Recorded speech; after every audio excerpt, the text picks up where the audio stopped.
Good morning, students. Welcome to MDN School, Kalayat. Today, now read in chapter Civics, 10th class, first chapter Power Sharing. Power sharing जो chapter है, आज हम पहला lesson start कर रहे हैं। सभी विद्यार्थी अपनी एनसीईआरटी की बुक्स भी लें साथ में और एनसीईआरटी बुक से ही आप पढ़ें। पावर शेयरिंग का अर्थ होता है बेटा सत्ता की साझेदारी। सत्ता की साझेदारी। सत्ता की साझेदारी में अब बहुत सारी बातों के बारे में पढ़ेंगे, जिसमें लोकतंत्र की कार्य प्रणाली सत्ता की साझेदारी का अर्थ अब पता होना चाहिए कि सत्ता की साझेदारी का क्या अर्थ है। देश में विभिन्न स्तरों पर और भिन्न भिन्न समुदायों के लोगों के बीच शासकीय शक्ति का बंटवारा करना, अर्थात शासकीय शक्ति का बंटवारा करना किसके बीच? देश में भिन्न भिन्न स्तरों पर और भिन्न भिन्न समुदाय के लोगों के बीच शासकीय शक्ति का बंटवारा करना। हम इस लेसन में किसके में पढ़ेंगे? श्रीलंका एंड बेल्जियम के बारे में। किसके बारे में बेटा? बेल्जियम एंड श्रीलंका, या श्रीलंका एंड बेल्जियम के बारे में। Now start. जैसे कि आप देख पा रहे हैं, हमारा पहला ही पॉइंट है बेल्जियम एंड श्रीलंका। बेल्जियम और Sri Lanka. Belgium is a small country in Europe. Belgium Europe का एक छोटा सा देश है। बेल्जियम क्या है? यूरोप का छोटा सा देश है। In area than the state of Haryana, कि उसका जो क्षेत्रफल है हमारे हरियाणा राज्य से भी कम है। हो गया। It has borders with France,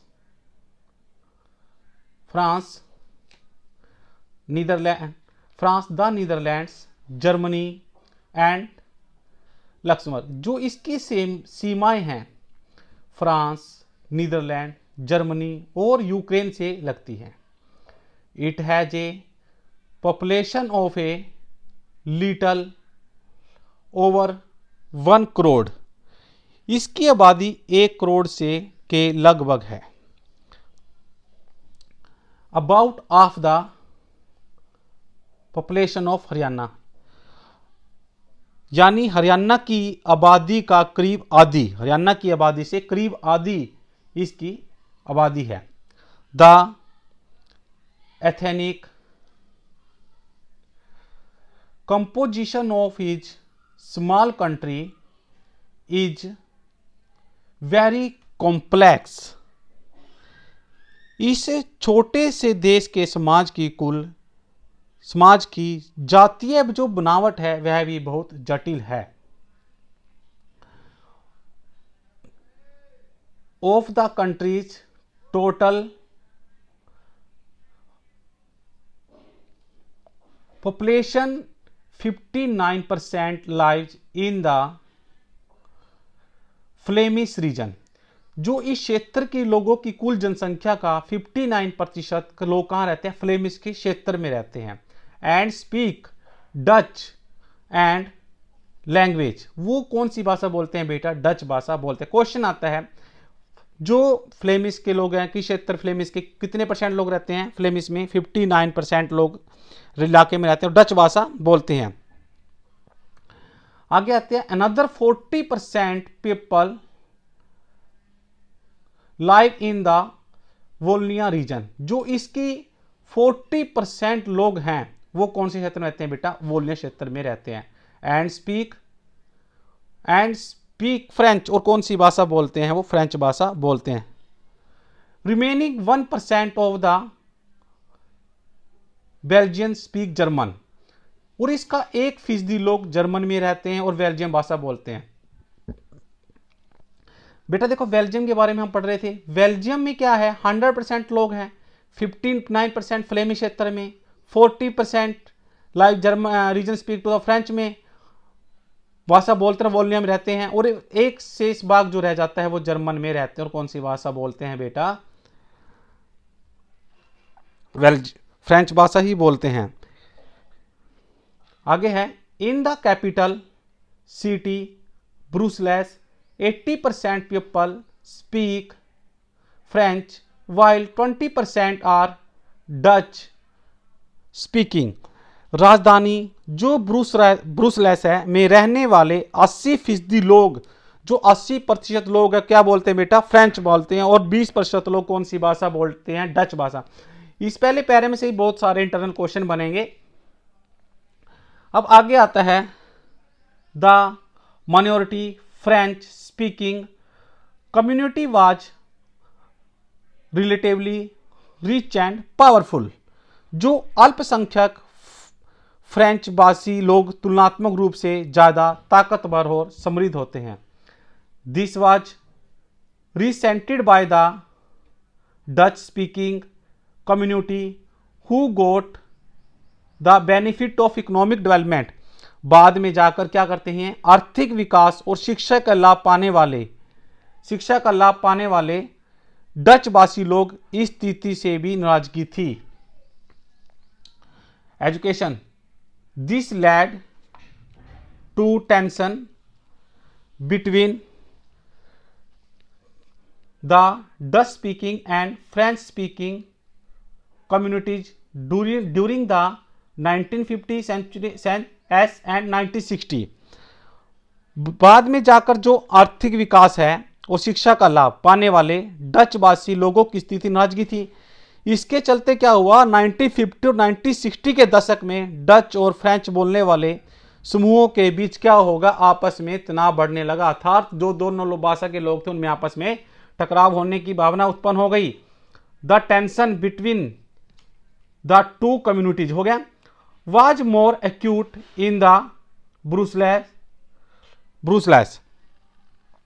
जो इन दोनों समुदायों के बीच तनाव का सबसे तीखा रूप ब्रुसेल्स में दिखा।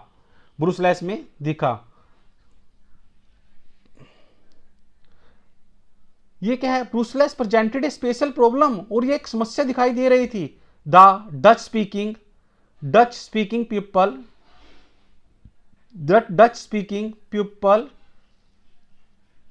constituted a majority in the country but a minority in the capital।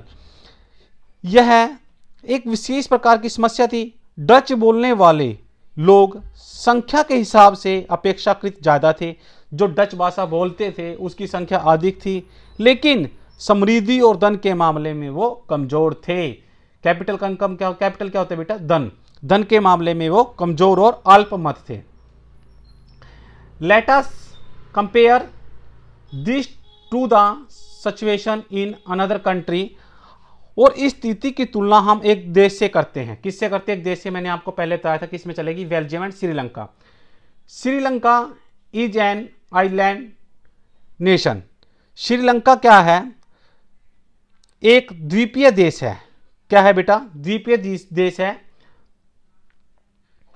Just a few kilometre off the southern coast of the Tamil Nadu, जो तमिलनाडु के दक्षिण तट से कुछ किलोमीटर की दूरी पर स्थित है। लिखा है ना, जस्ट ए फ्यू किलोमीटर, कुछ दूरी पर स्थित है। कहां पर, दक्षिण तमिलनाडु के। It has about 2 crore people. इसकी आबादी लगभग क्या है बेटा, 2 करोड़ है। About the same as in Haryana, यानी हरियाणा के बराबर। Like other nations in the South Asia region, Sri Lanka has a diverse population। दक्षिण एशिया के अन्य देशों की भांति श्रीलंका की आबादी में भी कई जातीय समूह के लोग शामिल हैं। श्रीलंका में भी कई जातीय लोगों के समूह भी शामिल हैं। The major social group are the सहीली स्पीकर, अर्थात कहने का तात्पर्य क्या है, जो उसमें समूह है उसमें 74% क्या करते हैं, 74% हैं उनमें percent, and the Tamil speaker 18% हैं। अमंग तमिल देयर आर 2 सब ग्रुप्स। और इसके बाद क्या है, इनकी आबादी का कुल 74% भी है, फीसदी है। इसके बाद तमिलों का नंबर आता है जिनकी आबादी का कुल जनसंख्या 18% है। तमिल में भी 2 वर्ग हैं। तमिल देयर आर 2 सब ग्रुप्स, तमिल के अंदर भी 2 ग्रुप हैं, 2 समूह हैं। क्या है? Tamil native of the country, Tamil native of the country और कॉल्ड श्रीलंकन्स तमिल 13%, श्रीलंकाई मूल के तमिल 13% और हिंदुस्तान तमिल औपनिवेशिक शासन काल में बागानों में काम करने के लिए wholesale for the come from the Indian plantation, Bharat के बागों में काम करने के लिए ड्यूरिंग कॉलोनियल पीरियड औपनिवेशिक समय में are called in the Indian Tamil कहलाते थे। As you can see from the map, मौजूदा श्रीलंका के नक्शे पर गौर कर देखेंगे, मौजूदा जो श्रीलंका का नक्शा है उसको अगर हम गौर करके देखेंगे, Sri Lanka Tamils are concentrated in the north and the east of the country. अगर हम नक्शे पर देखेंगे कि तमिल मुख्य रूप से उत्तरी तथा पूर्वी प्रांतों में आबाद है। मोस्ट ऑफ द सिंहली, जो यहाँ के अधिकतर हैं सिंहली स्पीकिंग, सिंहली भाषा लोग सिंहली भाषा बोलते हैं, आर बुद्धिस्ट। कौन सी भाषा बोलते हैं बेटा? सिंहली। कौन? श्रीलंका के अधिक लोग सिंहली भाषी लोग बौद्ध हैं। But while most of the Tamils are Hindu, जबकि अधिक तमिल भाषा लोग में कुछ हिंदू हैं तथा और कुछ मुस्लिम भी हैं जो लोग तमिल भाषा बोलते हैं। There are about 7% Christians who are both Tamil and और 7% जो 7% लोग हैं वे क्या है? सिंहली और तमिल दोनों ही भाषाएं बोलती हैं। अब देखते हैं नीचे, just imagine what could happen in situation like this. अब जरा सोचिए कि ऐसी स्थिति में क्या हो सकता है जब बेल्जियम में डचवासी लोग, क्या हो सकता है कि इन बेल्जियम में Dutch community could take advantage of its numeric majority, कि बहुसंख्यक डचवासी लोग बहुसंख्या के में बल पर फ्रेंच भाषा और जर्मनी भाषा लोगों पर अपनी इच्छाएं, फोर्स जर्मन भाषाओं पर क्या करते हैं? अपनी इच्छाएं जबरदस्त थोपते हैं। This would push the conflict among the communities further, this could lead to be a very messy partition of the country, both the sides would claim control over Brussels. और वो क्या कहना चाहता है? इससे उनके बीच में लड़ाई भी बढ़ सकती है और संभव है कि इस देश में ब्रुसेल्स पर दोनों पक्ष अपना अपना दावा भी ठोक सकते हैं। Sri Lanka the Sinhala community enjoyed an even bigger majority and could impose its will on the entire country. Now let us look at what happened in both these countries.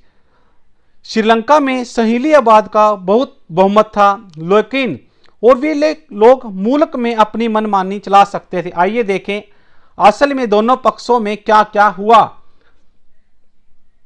जैसे कि आप श्रीलंका का मैप भी देख पा रहे हैं, आप इसको एनसीईआरटी बुक से अच्छी तरह रीड भी करें। पावर ऑफ शेयरिंग है, सत्ता की साझेदारी है, और उसमें पता लगता है कि सत्ता की साझेदारी में क्या है, बेल्जियम एक बड़ा देश है और उसके मुकाबले में श्रीलंका है। तो इसमें पावर के बारे में बताते हैं। आपको एक अच्छे समझ आ गया होगा। इसके इंटरनल क्वेश्चन भी आपको लिखवा दिए जाएंगे। Thank you, have a good day.